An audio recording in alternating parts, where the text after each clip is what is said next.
Isang OFW ang natagpo ang patay sa Saudi Arabia at sinasabing nagpakamatay raw. Pero duda ang mga kaanak ng OFW. Nagpasaklolo raw noon ang kanilang padre de pamilya dahil sa banta umano sa buhay. Nakatutok si JP Soriano.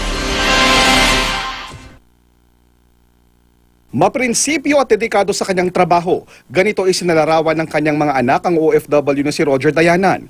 Water driller technician sa isang kumpanya sa Tabuk City, Jeddah, Saudi Arabia si Roger, na isa rin daw mapagmahal na ama at asawa. Pero kamakailan lang, nagsabi daw si Roger sa asawang domestic worker sa Riyadh na may ilang katrabahong Pakistani ang nagbabanta umano sa kanyang buhay. Kakatayin po na parang baboy, sabi niya po. So yun po, binigay niya po yung mga names na kung if ever po mawala na po siya, yun po yung mga names na dapat na i-ano namin, sisihin namin. At nitong Martes, nagsabi si Roger na nais na niyang magpa-rescue at umuwi sa lalong madaling panahon. Kinabukasan, isang malagim na balita ang nakarating sa pamilya ni Roger. Patay na raw ang kanilang padre de pamilya matapos umanong magbigti.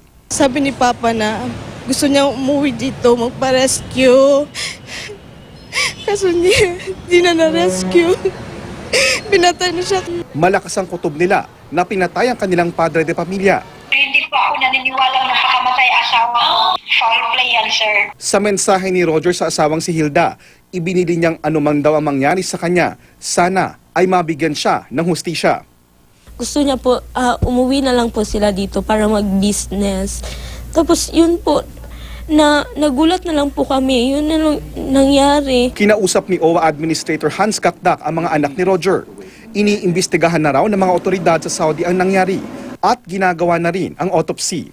Tinitignan yung katawan niya para malaman kung bukod dun sa pinsala ng pagbigti ay meron pang posibleng ibang pinsala na dinulot ng iba. Bigyan muna natin ng espasyo ng panahon yung Saudi authorities na tapusin yung investigasyon. Nangako ang OWA na nakahanda silang tumulong sa paghahanap ng hustisya para kay Roger. Sasagutin ng OWA ang death and burial benefits ni Roger. May livelihood at scholarship din na ibinigay sa mga naulila niya. JP Soriano, Nakatutok, 24 Oras.